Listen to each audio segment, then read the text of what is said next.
पश्चिम के ये देश जो खुद को दुनिया का सर्वे सर्वा सब कुछ माई बाप भगवान मान के बैठे थे, आज की दुनिया में जो इनके हाल हो रहे हैं उसकी बेहालपने को देख करके मुझे हिंदुस्तान के एक मशहूर शायर मरहूम जनाब राहत इंदौरी साहब का एक शेर याद आता है।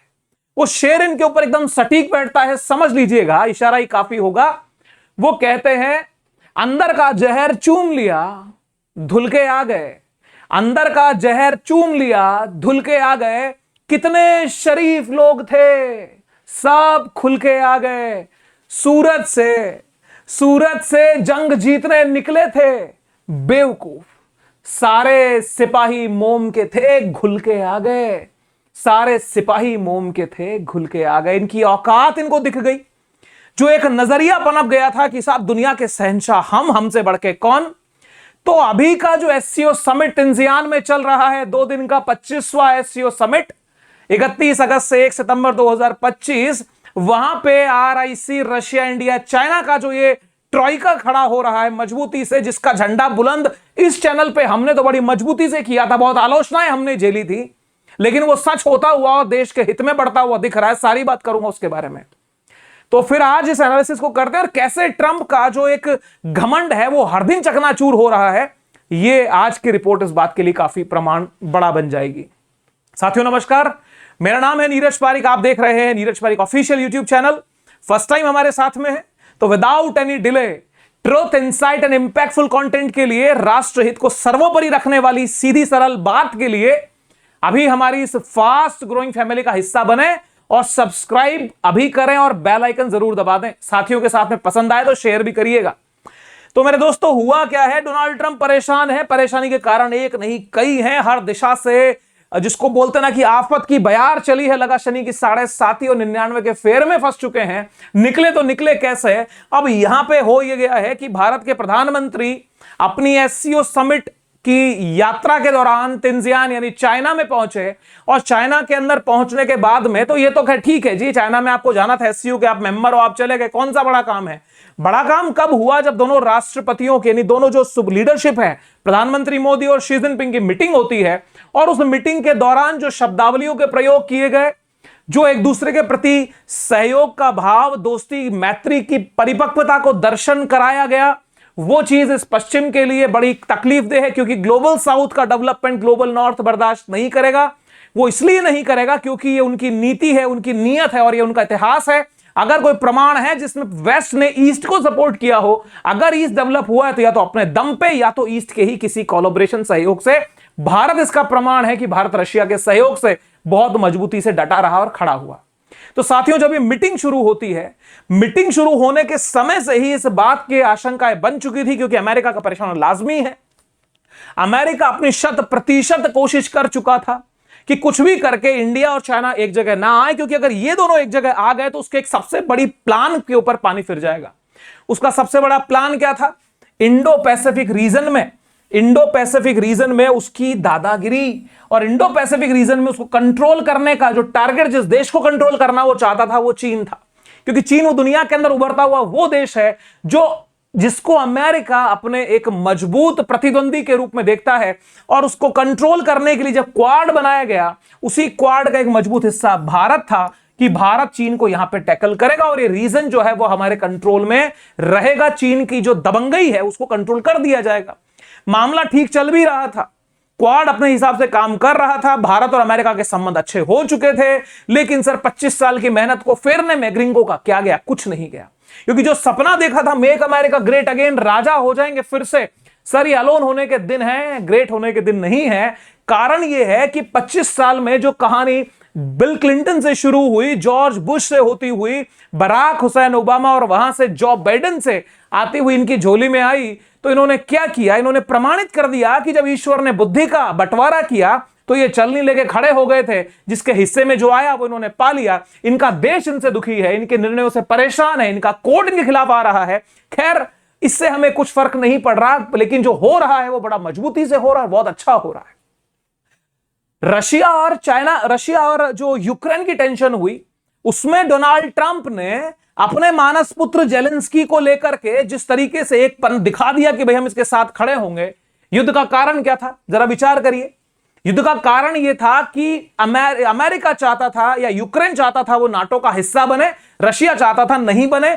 कि अभी रिसेंटली क्या हुआ, सारी लड़ाई के बाद में ट्रंप ने कह दिया कि यूक्रेन को नाटो का मेंबर नहीं बनाएंगे। साहब ये अपने सगों के सगे नहीं हुए, किसके सगे हो जाएंगे।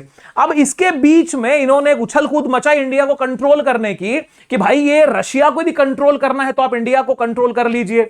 टेक्निकली इन्होंने कहा कि जो रशिया से ऑयल इंपोर्ट करता है इंडिया, उसके वो पेट्रोलियम प्रोडक्ट बना के दुनिया में बेचता है, बहुत मोटा पैसा कमाता है तो खुद भी माल कमा रहा है और दूसरा रशिया को पैसे देता है, तो उससे रशिया हथियार खरीदता है और हथियारों से यूक्रेन में हमले होते हैं। तो डोनाल्ड ट्रंप को या नाटो को यह समझ में नहीं आया कि नाटो के ही मेंबर्स, जिसमें एक आपका हंगरी है, एक आपका स्लोवाकिया है, वो क्यों परेशान हुए जब रशिया से आती हुई पेट्रोलियम पाइपलाइन को यूक्रेन ने तबाह कर दिया।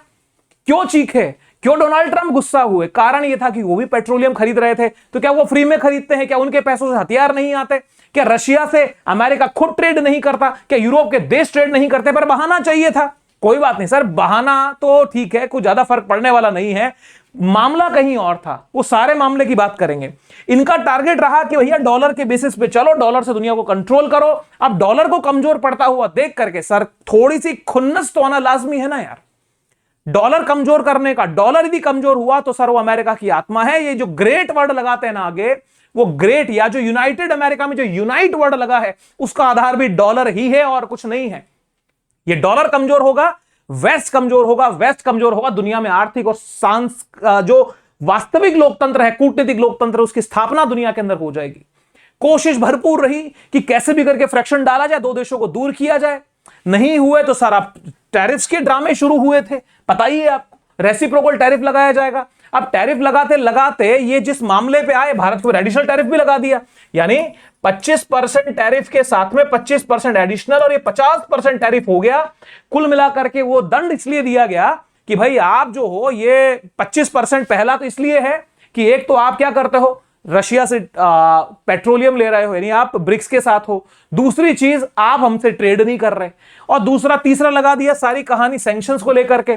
तो कुल मिलाकर के भारत की अर्थव्यवस्था पे प्रभाव इससे पड़ना शुरू हुआ। उम्मीद यह थी कि इंडिया जो है वो कंट्रोल में आएगा, दबाव में आएगा, लेकिन साहब ग्रिंगो फोन करके थक गया। मोदी जी ने 4 कॉल्स का जवाब नहीं दिया। ये बीते कुछ हफ्तों में लगातार ऐसा हुआ है, 4 बार फोन आया, 4 बार फोन का जवाब नहीं दिया गया। लेकिन रिसेंटली तो एक गजब की खबर आ गई। न्यूयॉर्क टाइम्स की जो रिपोर्ट है उसने तो कुछ और ही हवाला दे दिया। उस हवाले की बात करेंगे सर, वो तो बड़ी गजब की न्यूज बनी, और उससे कॉन्फिडेंस आ गया कि नहीं, देश की दशा जो है वो ठीक दिशा में जा रही है। जो 2014 से हम अमेरिका की तरफ झुक चुके थे पूरी तरह से, वहां से हम बहुत हद तक निकल के अपने राष्ट्र हितों को पहचान के आगे बढ़ चुके हैं। अब मेरे साथियों, जो फोन नहीं उठाए तो परेशानी में तो इनको आना ही था। अब इनको यह लग रहा है कि दुनिया के देश मेरे से दूर जा रहे हैं, लेकिन इनको शायद एहसास नहीं है कि दूर जाने की गति बहुत तेज है। क्योंकि जिस तरीके से अमेरिका की लीडरशिप को, स्पेशली ट्रंप को, यह लगता है कि भाई दुनिया के लिए जो हमने किया है, उनका ख्याल है तो दिल क्या दिल खुश रखने को गाली भी ख्याल अच्छा है, तो दिल बहला रहे हैं सोच करके। लेकिन जो किया है वो दुनिया को पता। दुनिया सिर्फ एक विकल्प तलाशती है कि विकल्प मिले तो यहां से शिफ्ट हो जाएं, एक ऐसा समूह नजर आ जाए जिसके साथ में हम चले जाएं, तो वो ब्रिक्स एक मजबूती के साथ में नजर आ रहा है दोस्तों।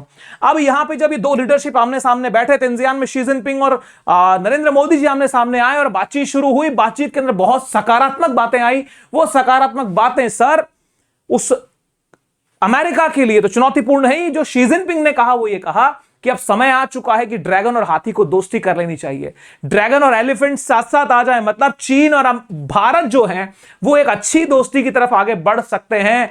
जो स्टेटमेंट दिया वो ये था कि dragon and elephant have to unite. Chinese president Xi Jinping और पीएम मोदी, उन्होंने कहा कि टाइम आ चुका है। ग्लोबल साउथ के हम मेंबर हैं, दुनिया की 2 सबसे बड़े पॉपुलस नेशन है, जनसंख्या बहुत ज्यादा है, हम लीड कर सकते हैं एक दूसरे के सहयोगी बनके, ना कि दुश्मन बनके।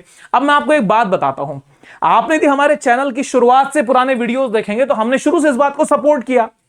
उसी सपोर्ट में हमने पहले कवर किया ये कि रशिया के फॉरेन मिनिस्टर सर्गेई लैवरोव के प्रभाव से आरआईसी को फिर से पुनर्जीवित करने की बात चली। उसके बाद में भारत के अंदर चीन के जो राजदूत हैं जू फेइहोंग, उनके सकारात्मक जो स्टेटमेंट्स है वो हमने आपको बताए थे। उसके साथ में चाइना के जो विदेश मंत्री हैं, तो चाइना के विदेश मंत्री के पॉजिटिव स्टेटमेंट्स यही थे कि भाई अब हमें दुश्मन की जैसे नहीं, एक सपोर्टर की जैसे आगे बढ़ना है। तो वही सब प्रमाणित हो रहे हैं जब वहां के जो राष्ट्रपति ने स्टेटमेंट दिया, तो सकारात्मक पहले तो निश्चित रूप से हैं। अब यहां पर यह बात सोचनी होगी कि शी जिनपिंग को इंडिया के प्रति ऐसा कौन सा प्रेम, लगाव, विशेष आकर्षण पैदा हो गया? क्या भारत के हित में ही सोच रहे हैं? क्या अमेरिका के ये जो तकलीफ इंडिया पे आई है, क्या वो इंडिया का हित चाह रहे हैं? सर थोड़ा सोचना पड़ेगा। दुनिया के अंदर कोई परमानेंट शत्रु और मित्र नहीं होता। परमानेंट होते हैं तो वो इश्यूज हैं, परमानेंट होते हैं तो वो इंटरेस्ट होते हैं, ठीक है। अब चाइना का जो इंटरेस्ट है वो दो है। पहली चीज तो ये है कि इस आरआईसी को बिल्ड करने में रशिया का बड़ा इंटरेस्ट है, और चाइना रशिया के साथ में अच्छे संबंधों को बरकरार रखने के लिए भी भारत से अपने विवादों को निपटाना चाहता है। दूसरी चीज, एशिया के अंदर अपने मजबूत पड़ोसियों से अच्छे संबंध बना के वो दुनिया को ये मैसेज देना चाहता है कि जो भाई हमारा बेल्ट रोड इनिशिएटिव के तहत लोग हमसे जुड़ रहे हैं, हमारे जो एक तरह से ग्लोबल लीडरशिप को वो एक्सेप्ट करवाना चाहता है कि भैया हमारे पड़ोसियों से संबंध अच्छे हैं तो आपसे भी संबंध अच्छे ही होंगे। एक अच्छे लीडर की पहचान वो होती है कि अपने पड़ोसियों से वो संबंध अच्छे रखता है, दूसरा कारण। और तीसरा और सबसे मजबूत कारण यह है कि चाइना का जो एक्सपोर्ट मार्केट है वो अब सैचुरेट हो रहा है। उसके लिए यूरोप के अंदर भी रिस्ट्रिक्शंस आ चुके हैं, अमेरिका में भी आ चुके हैं, तो अब वो भारत के मार्केट को और गहराई से अंदर तक जाके पेनिट्रेट करना चाहता है। तो यहां पे सतर्क रहने की भी सर जरूरत है, तार्किक होकर निर्णय लेना पड़ेगा, क्योंकि कोई भी देश, चाहे फिर वो भारत ही क्यों ना हो, और चीन के साथ तो हमारे पुराने अनुभव कोई बहुत अच्छे नहीं है, लेकिन समस्याओं के समाधान की तरफ ना बढ़ा जाए तो ये तो फिर बेवकूफी हो जाएगी। तो यहां पे जब प्रधानमंत्री जी का स्टेटमेंट आया, प्रधानमंत्री जी ने बड़ा सॉलिड तरीके से बात को रखा। उन्होंने कहा कि भाई सब कुछ ठीक है, शांति स्थिरता की तरफ हम बढ़ रहे हैं, अच्छी बात है, लेकिन जो सबसे बड़ी समस्या है हमारी बॉर्डर इश्यूज है, डिस्प्यूट है, वो डिस्प्यूट को खत्म करना चाहिए। और आप भी जान रहे हैं इस बात को कि भारत और चीन के बीच में मसला जो सबसे बड़ा है वो ट्रेड नहीं है, सबसे बड़ा कल्चर का, रिलीजन की फाइट नहीं है, सबसे बड़ी फाइट है बॉर्डर इश्यूज की, टेरिटोरियल इश्यूज हैं। तो उसमें मोदी जी ने कहा कि भैया निष्पक्ष होगा, ऐसा नहीं होगा दबाव में जिएंगे, तार्किक होगा। आप अपने पुराने 1000 साल पुरानी डायनेस्टीज का हवाला देंगे तो सर फिर तो हम चले जाएं काबुल तक, ऐसा थोड़ी होता है। आप 49 में जो आप बनकर के तैयार हुए पीपुल्स रिपब्लिक ऑफ चाइना, उस समय की कंडीशंस, उसके दस्तावेजों के बेस पे भारत जो 47 में बना, वहां से आप मेंटेन करिए, तार्किक होकर काम करिए, और पारस्परिक रूप से स्वीकार्य समाधान खोजने में प्रतिबद्धता बनी हुई है कि भैया हम बैलेंसिव काम करेंगे। तो गवर्नमेंट ने अपनी अप्रोच क्लियर कट दे दी है। यहां पे गवर्नमेंट का मैं एक आपको और बात बताता हूं, जिन्होंने एक बहुत मजबूत जवाब दिया था। जब अभी चाइना के विदेश मंत्री वैंग यी भारत में आए थे, तो वैंग यी की यात्रा के दौरान चाइना के ऑफिशियल मीडिया ने, सरकारी मीडिया ने खबर चला दी थी कि भाई एस जयशंकर, भारत के विदेश मंत्री, ने कह दिया है कि ताइवान जो है that is an integral part of China, वो ताइवान चीन का हिस्सा है। उसको तुरंत हमने रिफ्यूट किया और कहा कि भैया हमारी पोजीशन वही बरकरार है पहले वाली, हम बदले नहीं हैं, ताइवान से हमारे रिलेशंस हैं, वो चल रहे हैं। तो भारत दबाव में होता तो सर वहां पे हम उस खबर को काटते नहीं, तो वहां पे काटना और दूसरा इस बात को कहना, ये प्रमाणित कर रहा है कि भारत एक बैलेंसिव अप्रोच में और फूक फूक के कदम रख के आगे चल रहा है, जिसको चलना भी चाहिए। अब मेरे साथियों, ये जो पोजीशन आई, यहां पे एक और बात लिखी है ना कि भारत चीन संबंधों को तीसरे देश के चश्मे से देखा नहीं जाना चाहिए। तो तीसरा देश कौन है जो आप देख चुके हैं? वो है ये देश। अमेरिका क्या देख रहा है, अमेरिका क्या सोच रहा है? भारत को उससे फर्क नहीं पड़ना चाहिए, भारत ये चाहता है चीन को उससे फर्क ना पड़े। आप ये देख के हम पे खैराती में मत आ जाओ कि भैया अमेरिका से धोखा खाए हैं, चलो इनको हम शरण दे दे। ना जी ना, हम ऐसे नहीं हैं। आपके और हमारे इंडिपेंडेंट रिलेशन है और इंडिपेंडेंस में हम आगे बढ़ना चाहते हैं। तुम्हारा भी लाभ हो, हमारा भी लाभ हो, म्यूचुअल बेनिफिट के साथ में आगे बढ़ने की बात यहां पे कही गई है। अब मेरे दोस्तों, जो भी चर्चा परिचर्चा आगे बढ़ी तो कुछ और गहरी बातें हुई, क्योंकि अमेरिका की तरफ से जो एक तरह से भारत को झटका दिया गया, उसको बहुत हद तक हमें ये शो करना पड़ेगा कि भैया हमारे पड़ोसी संबंध अच्छे ही हैं। देखो, कैलाश मानसरोवर यात्रा की बात हो गई, कुछ दिन पहले जो पासेस की बात हो रही थी, जिसके अंदर नाथुला था और बाकी जो लिपू लेक है, इन पासेस को ओपन करके ट्रेड करने की बात हो गई, और भी बहुत सारे चर्चे हुए और ये कहा गया कि विकास समझदारी है, साझेदारी है, प्रतिद्वंदता नहीं है। और यही बात वैंग यी ने भी कही थी जब भारत और के जो हमारे नेशनल सिक्योरिटी एडवाइजर उनके साथ में मुलाकात किए थे। तो ये बातें क्या है सर, बेसिक में आ चुकी थी। दोनों देश अब एक दूसरे के साथ में आगे बढ़ रहे हैं और ये सकारात्मक बात भी है। यहां पर ट्रंप के लिए सबसे बड़ा संकट क्या खड़ा हो रहा है? ट्रंप का संकट जो है सर, वो डॉलर को बचाना है। ट्रंप का संकट खुद के ईगो को सेटिस्फाई करना है। और इन सब चीजों के बीच में जो एक कॉमन फैक्टर निकल के आता है, वो निकल के आता है ये ट्रॉइका आरआईसी का, रशिया, इंडिया और चाइना का। अमेरिका या वेस्ट ये नहीं चाहता कि भारत, चीन और रशिया एक प्लेटफॉर्म पे आए और एक साथ मजबूती से आगे बढ़े, क्योंकि आप अगर इनकी जीडीपी, इनकी पॉपुलेशन, इनके रिसोर्सेस को कैलकुलेट करेंगे तो सर ये तीन देश यदि एक प्लेटफॉर्म पे एक साथ एक अनुकूलता के वातावरण में आगे बढ़ जाएं तो दुनिया की कोई ताकत ही नहीं है जो इन तीन देशों को कंट्रोल कर ले। तो वहां पे क्या चल रहा था कि चाइना और इंडिया के खराब रिलेशन से वेस्ट थोड़ा संतुष्ट था कि चलो ये मजबूत नहीं हो पाएगा, लेकिन हो गया। अब यहां पे सर क्या हो गया कि जले पे नमक छिड़क दिया गया। हो ये गया कि व्लादिमीर पुतिन साहब के Russian president Vladimir Putin visit India to visit India. खबरें चल रही थी कि व्लादिमीर पुतिन जो है वो भारत की यात्रा पे आएंगे, पर कब आएंगे उसका अनाउंसमेंट भी क्रेमलिन ने 27 अगस्त को कर दिया। लिख दिया Russian president Putin to visit India in December, से इस क्रेमलिन नहीं, रशिया के राष्ट्रपति के ऑफिस से ये कंफर्म हो गया कि दिसंबर में राष्ट्रपति पुतिन इंडिया आएंगे। तो साहब आइए। दूसरी तरफ क्या होता है, मोदी जी ने निमंत्रण दे दिया शी जिनपिंग को कि पधारो हमारे देश, आ जाओ मेरे देश में। तो इन्होंने कहा कि 2026 में जो ब्रिक्स समिट हो रही है जिसकी अध्यक्षता भारत करने वाला है, उसमें साहब आप पधारिए, आपका स्वागत है। शी जिनपिंग ने भी भारत की अध्यक्षता को प्रमोट किया, सपोर्ट किया और कहा कि साहब थैंक यू वेरी मच, आपने हमें बुलाया। तो कुल मिलाकर के हो क्या रहा है कि ये RIC हर दिन हर कदम बढ़ रहा है और आपसी, क्योंकि भारत का जो ट्रेड नेगेटिवली इफेक्ट हुआ, अमेरिका को जो हम एक्सपोर्ट कर रहे थे उसके लिए रशिया ने क्लियर कट कहा कि भैया हमारा मार्केट ओपन है, आइए और यहां पे अपने एक्सपोर्ट को बढ़ाइए। और जब चाइना के साथ में ट्रेड टॉक्स होंगी तो भारत के पक्ष में निश्चित रूप से चीजें होंगी कि हम ट्रेड बैलेंस कर पाएंगे। बिना बातचीत के तो वो संभव था नहीं, क्योंकि निर्भरताएं हमारी बहुत ज्यादा थी। तो एकाएक दुश्मनी मोल लेके, दूरी बढ़ा के नहीं सर, धीरे धीरे अपने आप अपनी एक निर्भरता को धीरे धीरे कम करें और अपनी आत्मनिर्भरता को बढ़ा लें तो चीजें बैलेंस यहां पे हो जाएंगी। अब यहां पे सर नजर दौड़ाइए स्क्रीन के ऊपर, हम जिसके ऊपर बात कर रहे हैं ना कि इंडिया के साथ में पेट दर्द इनको क्यों हुई, वो इसलिए हुई, ये चाहते थे कि भाई भारत जो है वो हमें ये नॉमिनेट करे ट्रंप को। ट्रंप खुद चाहते थे कि भाई मैंने भारत और पाकिस्तान का ये सीज फायर कराया, नोबेल प्राइज के लिए पाकिस्तान ने तो कर दिया, आप भी कर दीजिए। और ये कहे कि भैया ट्रंप जो है ये प्रेसिडेंट ऑफ पीस हैं, ठीक है, I support president Trump for Nobel prize. तो भारत ने 2% एकदम क्लियर कट कर दिया कि भैया हम नहीं करने वाले। आज 31 अगस्त की 10:46 की रिपोर्ट है, ANI ने कवर किया है, न्यूयॉर्क टाइम्स ने इसको सर हाईलाइट किया था। लिखते हैं Modi's refusal to back Trump's Nobel prize pursuit soured India US ties. मतलब जो नोबेल प्राइज के लिए नॉमिनेट करने से मोदी ने मना कर दिया, वो बहुत बड़ी वजह है भारत और अमेरिका के इन कड़वाहट भरे संबंधों की। अब कड़वाहट भरे संबंधों के बीच में नोबेल प्राइज तो आ ही गया और मना कर दिया था। उसके बाद के अंदर आप ही देखिए दूसरी बड़ी जो बात आती है, एक तो नोबेल है, दूसरा है ब्रिक्स। ये कहते हैं कि भैया टैरिफ हमने इंडिया पे लगाए, उसका एक कारण तो है ब्रिक्स और दूसरा कारण है ट्रेड। तो ट्रेड यहां पे प्राइमरी रीजन है ही, भारत ने जब ट्रेड एग्रीमेंट नहीं किया और वो नहीं करना भी चाहिए था। और दूसरी बात रही ब्रिक्स की। अब ब्रिक्स के लिए ये बोलते थे कि भैया बड़ा छोटा संगठन है, हम इग्नोर करते हैं, वो डॉलर को क्या चैलेंज करेंगे, बच्चे हैं तो भाई इतने कच्चे हैं। तो बताओ एडिशनल 10% टैरिफ का नारा आपने क्यों दिया, क्यों आपको इतना बुरा लगा? रीजन ये है कि ब्रिक्स का बढ़ता हुआ परिवार जो ये ब्रिक्स प्लस हो चुका है, तो ये तकलीफ का कारण तो है ही। और मैं आज आपको एक बात कहता हूं, मेरी बात को लिख लीजिएगा, 2 बातें बैक टू बैक होंगी। पहली काम तो ये होगा कि SCO समिट पूरा होते होते या इसके बाद में एक ऐसा बेतुका सा कोई ना कोई बयान ट्रंप की तरफ से आएगा जिसमें ये थ्रेट करेंगे दुनिया को कि इनसे दूरी बनाओ वरना तुम्हें परेशान कर देंगे। आप देख लीजिए यूरोपियन यूनियन को तो इन्होंने दबाव में लेना शुरू कर दिया है कि इंडिया के साथ में वही करिए जो हमने किया है, लेकिन सर उनकी औकात इतनी है नहीं कि वो इतना बड़ा स्टेप ले लेंगे। रीजन कि इंडिया, चाइना और रशिया, बाकी के ब्रिक्स नेशन ने उनके अगेंस्ट में स्टेप ले लिए तो सर उनके मार्केट खराब हो जाएंगे। पहली चीज तो ये। दूसरी चीज क्या होगी? दूसरा ये होगा कि अमेरिका की तरफ से बाकी जो देश है जो इंडिया के अगेंस्ट है उनको एक मंच पे लाने के प्रयास, इंडिया, चाइना, रशिया के अगेंस्ट करने के प्रयास ये लोग शुरू कर देंगे। खैर सर यहां होना क्या है? होना यह है कि ब्रिक्स नेशंस का विस्तार होगा। आने वाले टाइम में बहुत सारे और देश ब्रिक्स देशों से जुड़ेंगे।